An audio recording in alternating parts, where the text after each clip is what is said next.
Hey now guys, what is happening? Yours truly is back here with another video. Broing out with you with a backwards hat like it's like I'm some kind of frat boy bander. Pokemon t-shirt, nothing Marvel about it, but who gives a fuck? I'm here to actually talk about Captain America Volume 17, not my sartorial sense of style. Look that word up, guys. It's a big fucking word, sartorial. Anyway, we're talking about Captain America, Volume 17, the Superior Stratagem, guys, covering 1991 and 1992. I believe it's 472 pages, primarily written by Mark Gruenwald and Fabian Nicieza, who did Adventures of Captain America 1 through 4. Then we got pencils by Levins, who did the first stories, Larry Alexander, who did the second stories, and Kevin Maguire and Kevin West doing the pencils and artwork for the Adventures of Captain America. A lot of backup stories, maybe not backup stories, but second stories were here. My guess is probably, I think sales were flagging, so they were coming up with new ways to make Captain America interesting by, instead of having one huge big story, they had one story, which is primarily Captain America here, the first, and then the second being minor stories of minor characters, but serving the overall arc with the first story. So like the second story would have, Red Skull, stories about Red Skull, the Skeleton Crew, Diamondback, Bad Girls Inc., which is Asp, Black Mamba, and Impala, who we'll talk about later. And other people, other people here and there, and their small stories revolving around Cap. Really great stuff, guys. That's my tagline. Really great stuff, because it's fucking Marvel and it's Gruenwald writing. What do I mean by this? God, where do I begin? Okay, so let's talk about the Superior Stratagem, which basically covered the first 6 issues, 387 to 392. So, in a nutshell, guys, Asp, Black Mamba, and Diamondback, all 3 formerly of the Serpent Society, are now good girls. They've given up the society. The society's actually now in jail. What's that? Oh, okay, there's a comment. Guys, I'm blind as a bat, so I'm gonna I thought that was my message saying, oh, you ran out of space, which has been happening quite a lot, and it sucks. Anyway, who cares? So the 3 girls who used to be in the Serpent Society are now good girls. They've reformed. They've set up a detective agency of sorts, but they've been abducted and brought to a ship called the SS Superia. And there's, Anaconda. Anaconda also goes along, and just a bunch of women, a bunch of miscellaneous superpowered women. There's Screaming Mimi, there's Battle Axe, there's Quicksand. A huge assortment of women go on the ship. And they eventually end up in Femazonia, for those of you who are familiar with Thundra, who fought Ben Grimm, the Thing, a lot.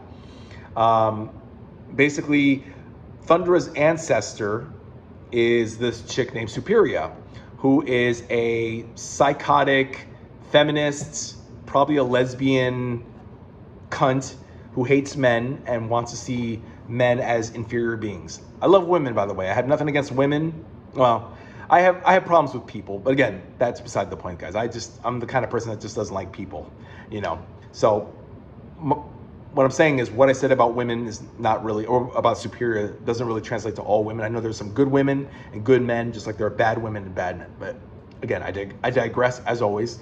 So Superia is bringing all these bitches to Femazonia, and it turns out that she's going to fire a rocket or a missile that's going to sterilize all the women of the world except those in Femazonia.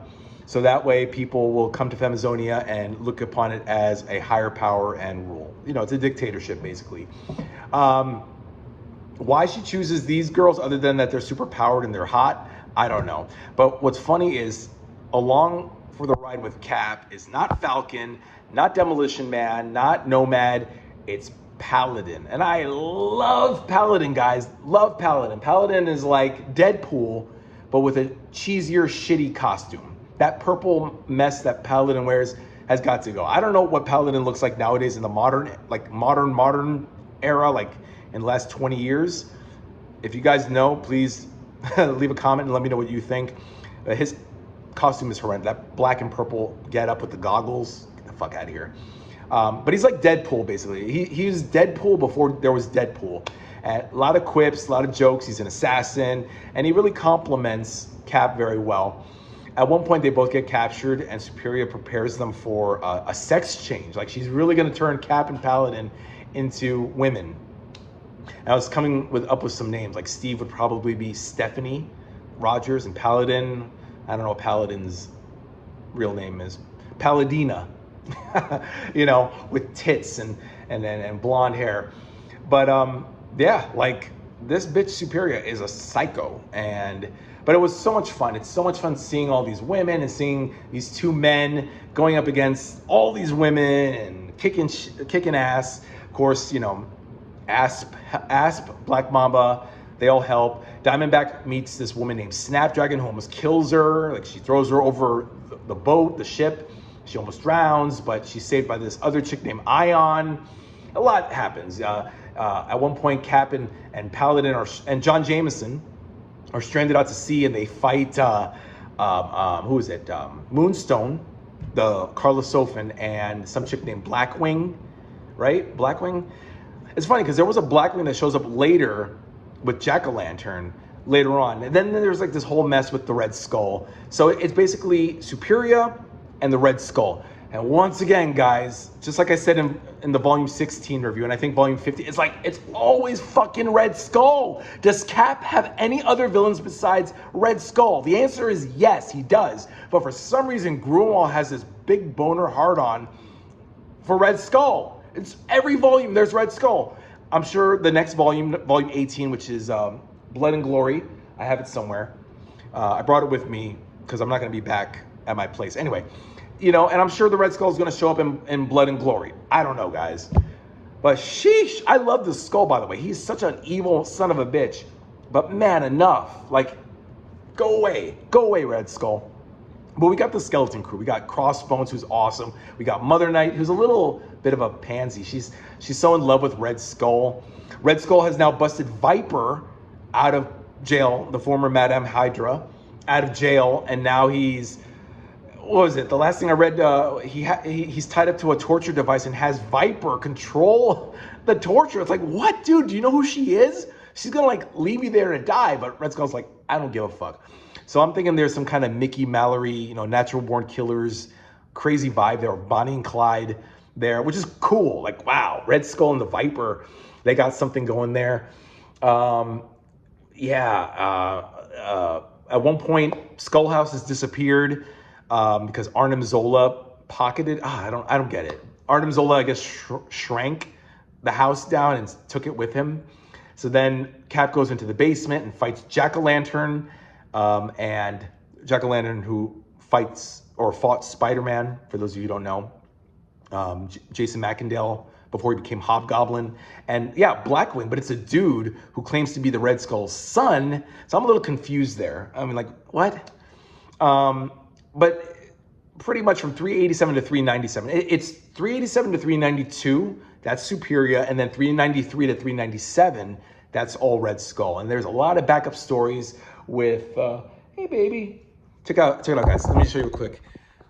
Beautiful little Rosa here, little poodle. Hey baby, say hi to everybody in YouTube. Okay, I love her, she's so sweet. And so 393 to 397 is, like I said, Red Skull and his ordeal. They fight Captain Germany, Hauptmann Deutschland, that's his name, and Blitzkrieger and Shithead and, you know, Scheißehead right here.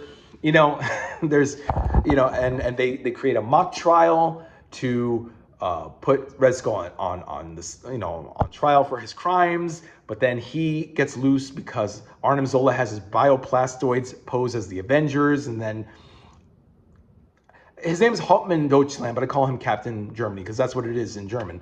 So then he hooks up with Cap, and then the Scourge of the Underworld shows up, but then he fakes Red Skull's death, but it's not really Red Skull, it's a bioplastoid, which is one of Arnim Zola's creatures. And then, you know, Red Skull faked his death along with Mother Knight, Crossbones, Mother Knight, Crossbones, and Machine Smith, the Skeleton Crew. And then, of course, Mother Knight fucks up. She gets captured by Cap. when she pretends to be Scourge, you know, using her hypnotic powers. This is when Cap goes down into the catacombs to find Jack-o'-lantern and Blackwing. It's a whole mess, guys. But it's still good writing. But I think we're now entering the period where Cap is losing, even I'd say Gruenwald is now losing his focus. He's still good with the writing, but I think this is where the sales are tumbling, and now they're trying to figure out what are we going to do to make Cap relevant and cool. Because, you know, X-Men is a popular book. 91, 92, right? McFarlane, now it's all Todd McFarlane and Rob Liefeld. It's that era. But I don't think we're at Image yet. It's not the Image years, and not until like 92, 93, right, guys? A lot of you smarties out there know the years like I do. We're getting to that point, and I think this is where the big bubble, the crash will eventually lead to, all the variant issues and all that stuff, you know, because we're now in the 90s, guys, and the 90s are gonna 90s, you know. So that's pretty much it, guys. Oh, and Adventures of Captain America 1 through 4 is basically this is like the big shebang origin of Captain America. Like, this is it. No more. Nobody should write about what is and what isn't about Captain America. His origin, Project Rebirth, him becoming a super soldier, meeting Bucky, meeting Red Skull. Enough. Like, this is it. And it was awesome. Like, it was drawn and written like a pulp stories, written by Fabian Nicieza, who wrote Nomad around this time, and then he went on to do X-Men, X-Force, all that stuff. Really, I really enjoyed it. It was 50 pages. It's 4 volumes, 50 pages. So that's 200 pages total. But man, they just went by so fast. I just love the writing. I just love Fabian Nicieza's writing. And it just tells Cap's story from A to Z, the true origin. I did the best I could writing what each story is about. So check out the communities tab, guys, if you want to look and see what each episode. It's more like episodes rather than comic books. 50 pages, but man, it went by so fast. This, by the way, so volume 16, which is Streets of Poison, that's going to come out in November of this year. This, which is volume 17, right after Streets of Poison, this is coming out sometime in December of this year. So I don't think there's a specific date, but definitely December, hopefully, if they don't push it back. So if you guys cannot find this in your comic book stores, or if you don't want to get it on eBay or Amazon, I think this is pretty high up there. You might want to wait until December for this to get out and read it, or do what I did and spend the money and splurge, guys. Do what you got to do. Awesome stuff, guys. I think this was a pretty succinct and good video. Let me know what you guys think in the comments. Like it, and I will see you. God, Blood and Glory is somewhere in my bag, you know, but I'll read it, and within hopefully 2 days from now, I'll do a review on volume 18, Blood and Glory, and we'll take it from there. That's going to be what, Captain America 398 to 410. So we're going to bust it. That's like Operation Galactic Storm, but they don't have the crossovers, just the Captain America books. And I think an annual or 2 there. I'm not sure. But I know 398 to 410 is the Captain America issues. All right, guys. I got to go because SmackDown is about to go on. Love my wrestling. Enjoy yourselves. Have a great weekend. And I'll see you next time, guys. Mwah. Bye.